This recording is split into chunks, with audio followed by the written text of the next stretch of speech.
video pangai kha karon post thei don lawa tianin ka khel lai hi karon dar ngo dona MIZO Pro Minecraft Pro te hi kan khel me ka tana hi kan lo khelanga hi tuna khel turi raw footage ni ya edit lo hel noi top khania ka ha karon khel lo konga hi tuna hi kan starter house kan lo oma kalau AFK tana so kan powder farm na kin lo ka kan enanga chun ma chunin kan thil eng lo ne ho hi da lokila ender pearl hi kan danga hero po moss te poi da de hi kan powder da na kan mang zana nia zana hin fang kol vel chin phot teng tra hi zana hin kan nakal vak lawa elai tra hi kan nu he chon ten ka lo thlok kol mai zela ma ro chu ei tingai kal kong experience dei kan lo mula wang ti khata hlawa khanin ania the thlok vak to don ni tu ni episode bi ka chon mo so tra son iron farm oma spider si ten dai ra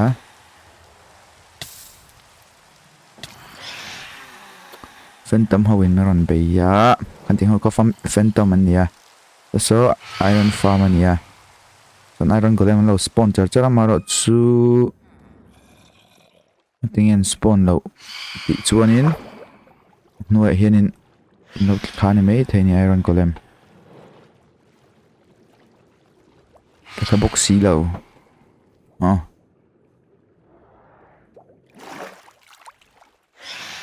kinaron spawn mai turanga yang so anin iron golem khan spawna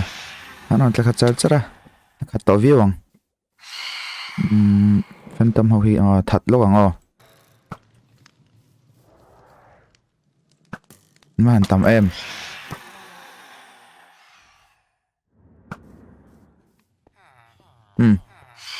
hi kan villager breeder in ania and villager breeder lo oma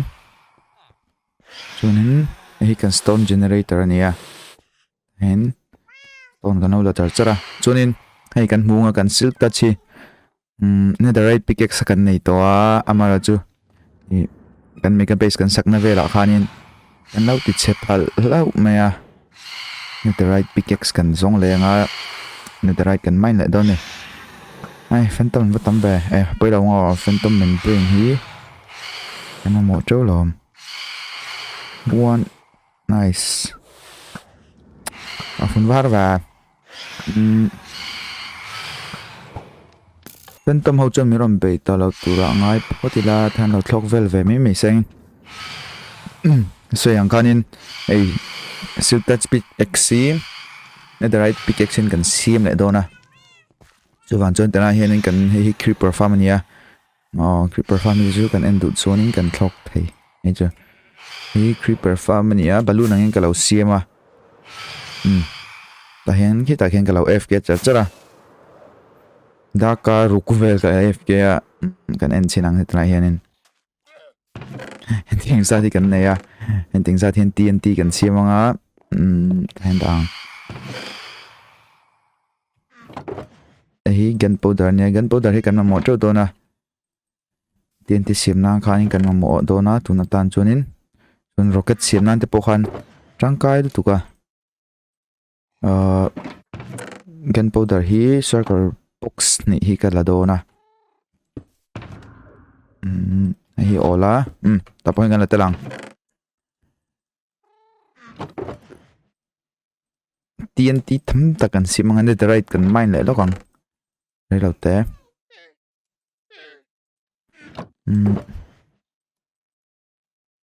khani hiện là ông đại sĩ lốc sengin rocket hingi kan din mun kan en le suai anga hen rocket da na nia rocket po kan la nei tha ta chon kan siam si lawanga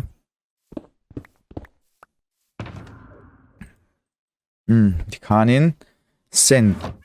kan ei to boka sen po ha ka wala zau chia chonin ne dra kan kalanga kan main tran theyang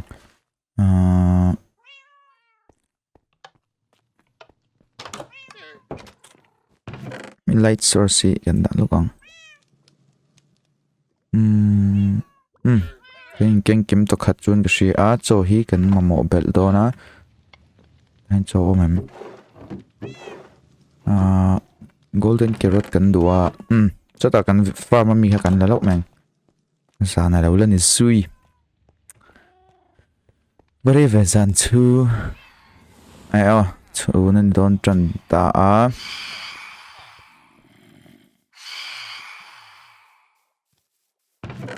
tan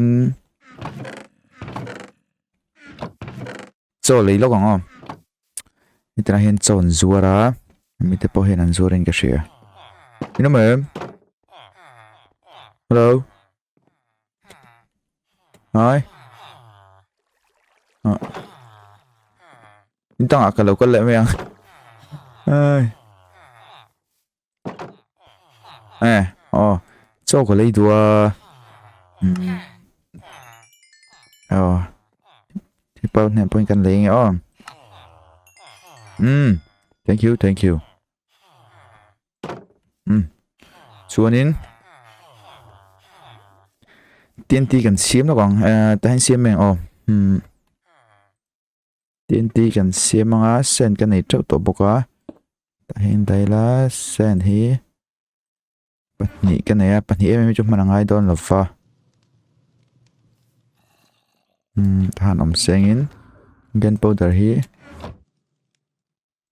ta hen om sengin gunpowder kan siam anga 5 1 2 3 4 5 TNT siam don ni gunpowder kan siam don ta ka ti TNT kan siam anga sen hi khat nei thong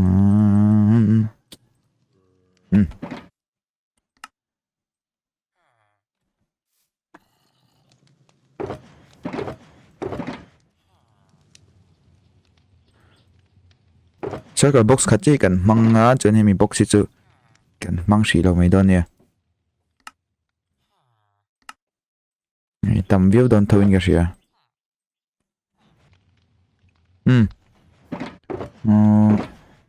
thì ruột lò lơi là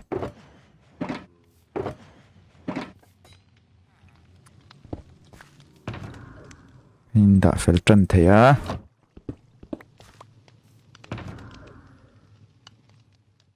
sen ya aroki tai nom sengin gan pudar chu ta hian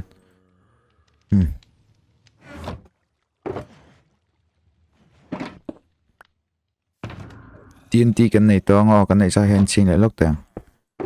1 2 3 4 5 5 stack plus 26 kan nei a dai tura ngai lan net right hi hemi hi po ta hen om ka share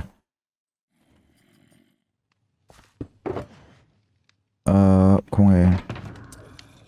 ta sau khi nè hành tiếng hậu hi nên từ đây tin cần lên tiếng ai à hành tiếng hi cần holy ho khan hi boka hi cho nên cái hen looting tree sort of mà loot ta kha hi nên từ đây ta nghe ai về boka kan tiếng hậu tan khan cần lật bộ kan tiếng hậu tan khan cần lật dom boka chu van cho nên cần là trần thế à thành lòng sĩ lắc sen sen đi đã nó tụt cái giống đâu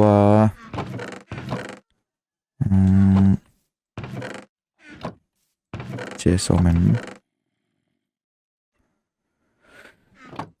chế sen đã lắc mình hết rồi hiện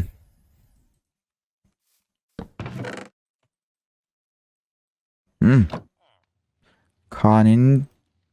kan man to TNT kha stack nga le tlem kan ting khan stack nga le tlem kan nei a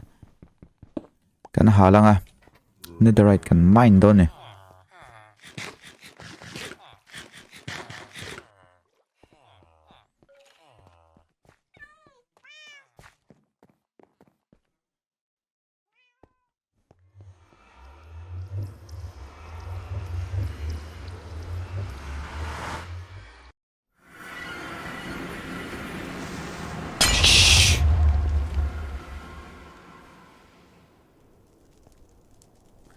Creeper lâu ông. Đến vẻ. Thì lâu chấp là ông là. Cần mine cho nắng. Hi hi. Cần nether xuống khá nè. Cần nether ông na cần portal hậu. Cần portal ông na hi. So sen bài hôm sau mà. Netherite mine nan cho nó thập bèr lâu mấy thế ạ. Mà cho tên là hiền nên. Lâu mine phải à. Ấy. Thế mà xong cần lâu này to à. Cần mine trần lệ to á. F3 cần mấy tăng à. Biome si poi mo à.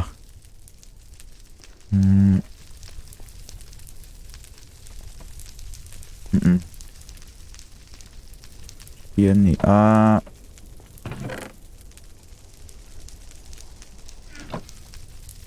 Tangkal tang zel chinila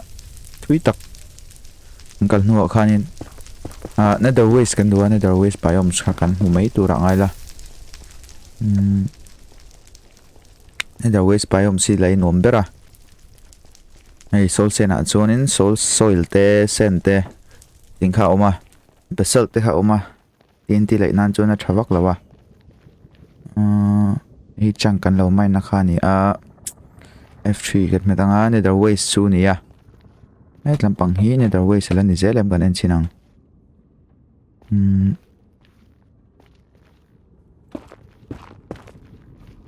F3 Salt Sand Valley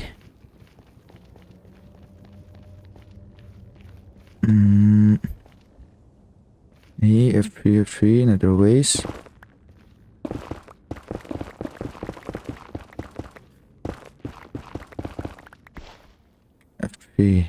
nether waste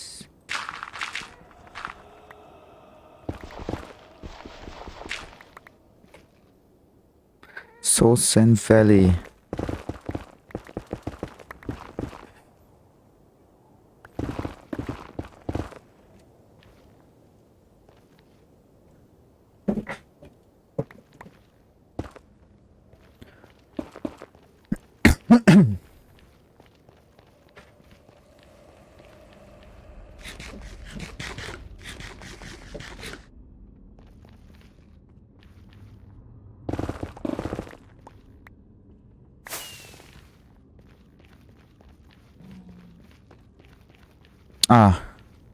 Salt Sand Valley te point mine nila ni mai lom tro so effective la do le ka nga mara chu kan mu tur chu kan mu don thawa chuan chuanin ni kalkong ani a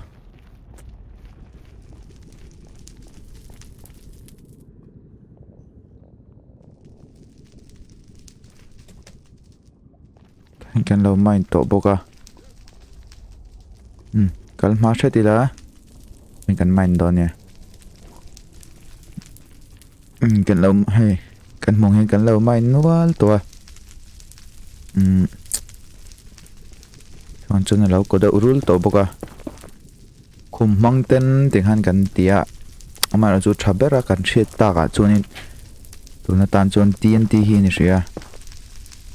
TNT hi trong cái em này chabera mấy thế này tụi nó tan chọn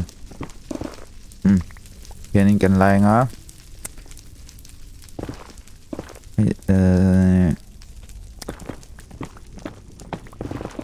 one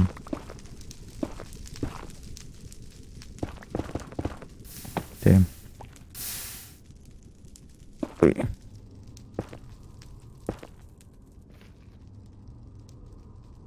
hay đã lúc kia là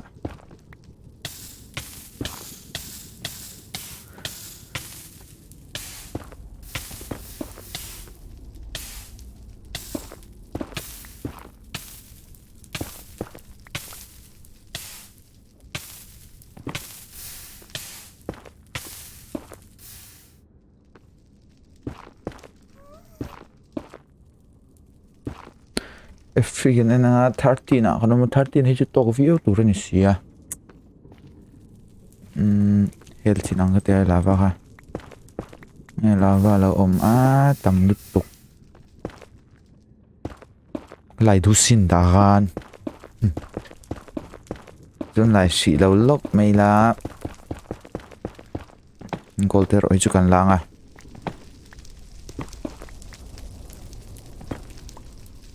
netherite kan tools kan upgrade hianin nge dai rei ve sota kan netherite kha kan mine ani ate netherite mine lo ti takin ma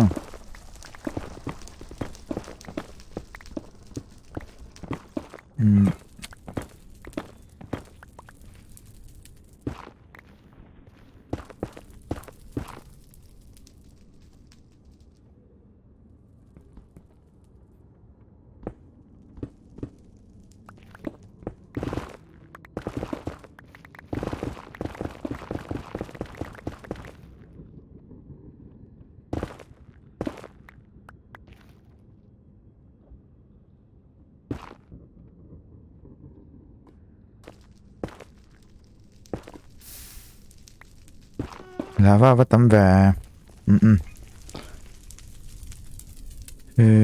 với chấm mai hồ nó làm bằng khá làm bằng hồ nó làm bằng ha nè opposite join an kal ve thong trai lam pang hi chu kan kal de unwal to kan local mumal to lo box ya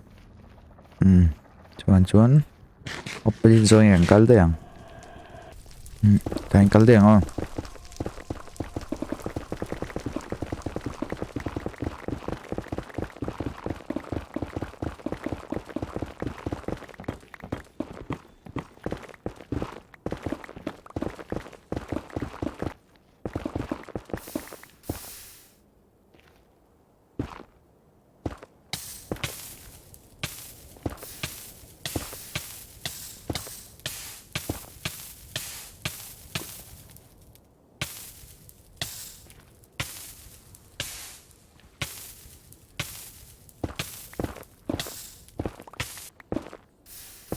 lava va tam pa tại sang hi mày cho nên cần tin này khá TNT ha stick này cần mang trên phố tăng anh ra nghe nè stick này bữa anh ai lâu mấy thế shield touch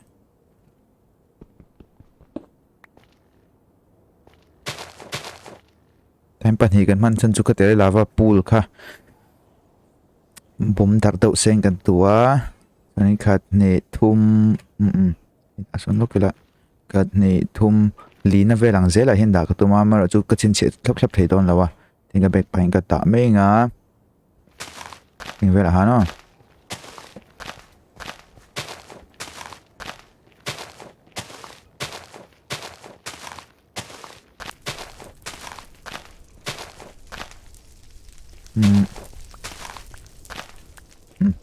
vel khen khania 30 vel kan manga chan vel kan manga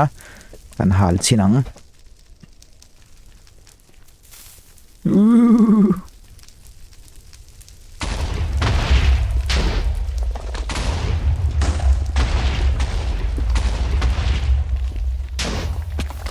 hey try ông mal try pe ông mal nice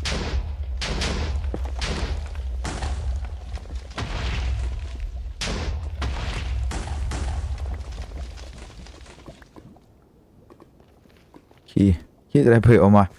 kan mu trâu mày lang hà lắng cái sau này là pool lo om kha kan lang thei don lo fa chuan blackstone hi chu ang la wila hey ancient debris nia netherite strap pang khana siam theya la athat vena chu lava po khat la sengin ache thei lawa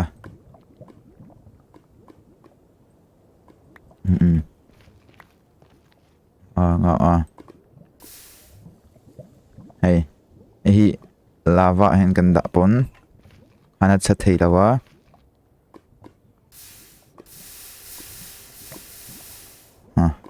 mo thavem nen chon a that le na bok chu hey netherite tools kan nei te khanin ten kan danga come on aron chok don lo mi sẽ thấy lâu một cái tiệt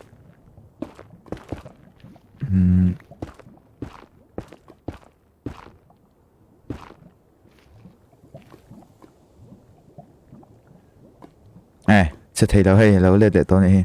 thì khá nên sẽ thấy lâu khá là lâu ôm tree na alt thấy lâu tí na này cần xong phê nga netherite ôm em ancient debris cái tiền netherite lên này lâu à lâu xây xuống tree na ancient debris này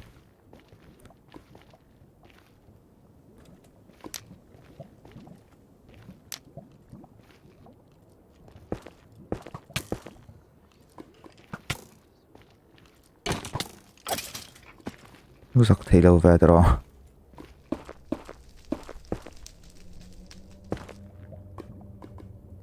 lâu người ta saying trên hi lava source sau khi cần phải bảo đón cho nên đến lại thì cần chỉnh dầu dầu ngay á chân chú một phần lâu spawn all some đón được à một phần lâu spawn vóc vóc lâu nan thì cần chỉnh dầu dầu ngay vẫn try can ancient debris cái lạc thể hiện trap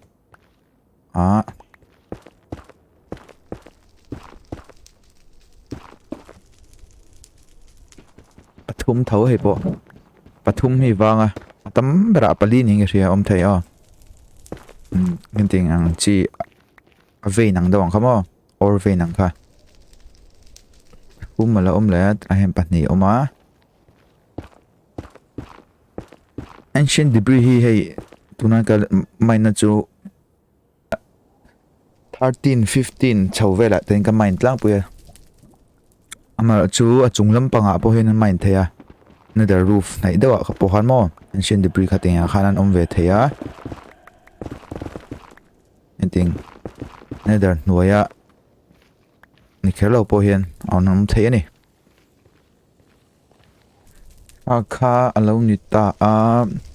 ตัวนักดินนะฮี14นะกันดิ้ง13นะตัวจอกเห็นเราหนิ13นะจังเห็นกันไม่ถึงโดนเนี่ยข้าไว้ขัดนัดจูนี่ไว้นี่นัดตัวที่กันเสียมเลยมันจุกกงกันเสียมพอโดนนี่แต่ละเห็นทันเจอ13นะเซลขนมกันดัวแล้วก็ maintain กัน boy level ค่ะ maintain ที่ด่าน temper ค่ะนี่ก็เสียแต่ละกันเสียมเห็นมั้งตอกคลิปพอดเสียงนี่ the right shape sorry ancient debris ฮีปริยัดกันในมันไว้ขัด TNT สมทุมปรุกเวลกันมังเวทว่าสมทุมปรุกเวลกัน ancient debris ปริยัดกันในมันเป็นดัชได้ยังเบาเหล่านั้นได้เห็นกันลายและชินัง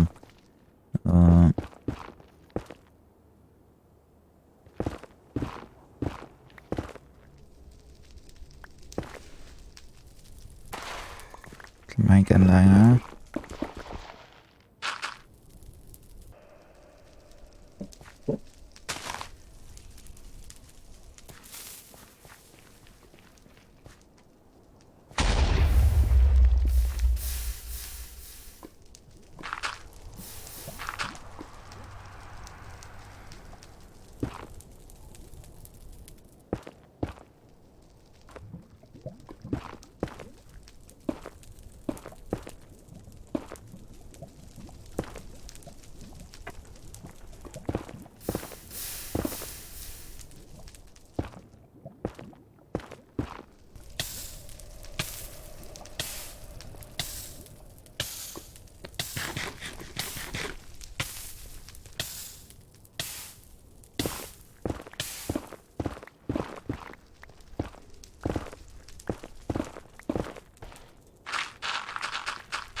oh lucky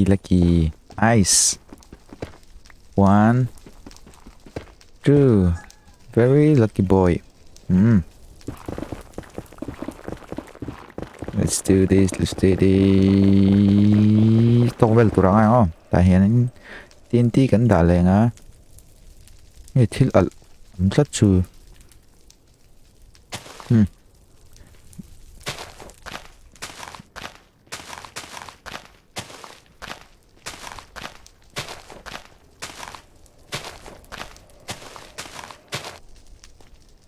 alang o tun tlampang a point kan lai tel bok nga ai TNT kan zui phe ngai dom puk lo man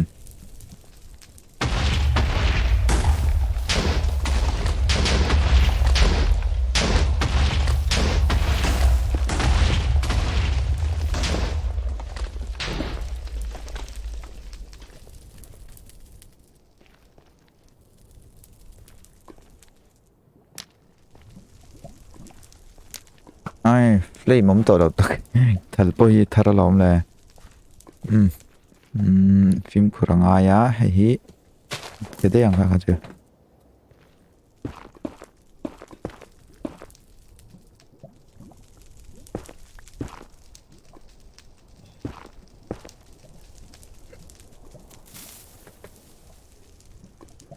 yeah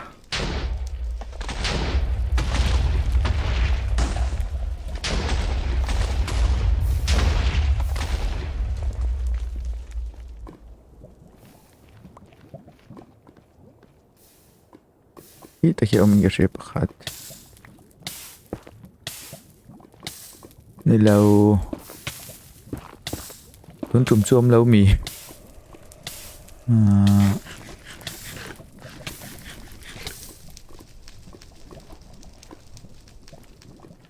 kita mikir ni ni lepas nice kita hilau om ni lờ em mình lên phe cho nên cũng chỉ cần muốn này làm bằng về thôi nó mày về lên á khăn tin tin rằng cần mình tạc steak cutlet lem cần mang á som pakhat ancient debris som pakhat kan nei mana Xavier này steak nga về kan lên này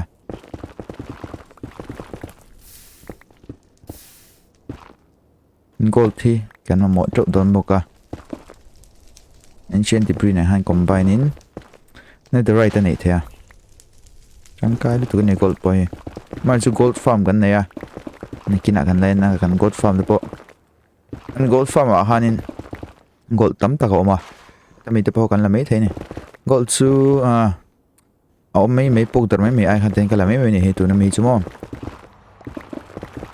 bốc đợt mấy đón thâu á lại về mấy đón thâu á về cho nên capitalist các cái này là về tóc vẹt ở tụi ai là cần đào á cần hal cho năng một Blackstone hôm nay trên đá dính đâu thức bơi cái gì là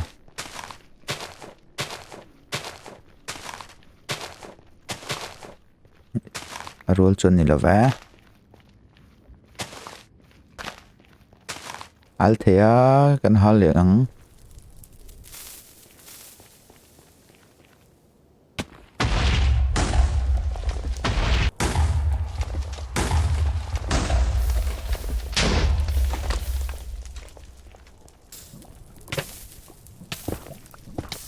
đang dạng nghe kan du tok trap to tụi nó kan là dấu lên á kan tụ tộc đó này trên tí khai vay cần mang đoạn là vợ cái xoay nó chỉ là cái xoay ông chiết hay blackstone ông cho nên nó buộc đặt môi lâu luôn tụi con tụi con cho nên blackstone ông khá thật là vợ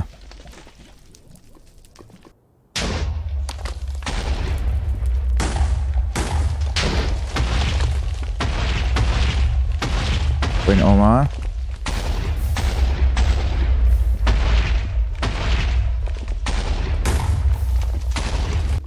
sao bên cái gì cái là rồi ngã cho nên sao này cái em đó này thì khá nên xong bariet cái này thế chắc khóc mày stack này bộ còn mang tiền là ba stack thùng đó là lo mà cái này trâu tụ rạng ai đó cho nên cái đủ tốc sĩ hot tăng tuần episode tan cho nên ancient debris khá kalau smell tăng ai tanah kalau smell đó cho nên netherite strip aron changa chon gold này cũng combine khanin ancient debris changa chon chu kan du tak chu nia khanin kan mo chu kan nei kim to khat to in ka ria emma mo le ti khanin ka lak bel le zel theya tin ti potam takala ne ya chuan chuanin tun episode tan chung lo tu to la ri phadanga sang khan mu mal takin nge episode mu mal ta kharon om thei lo wang hani mi lo hre themula han video te po edit mang lo hian ten karam post ringota kha mi lo hre themula mar chu kan mu le ma lo chuan tun tan chuan kan tu tok ri phadang o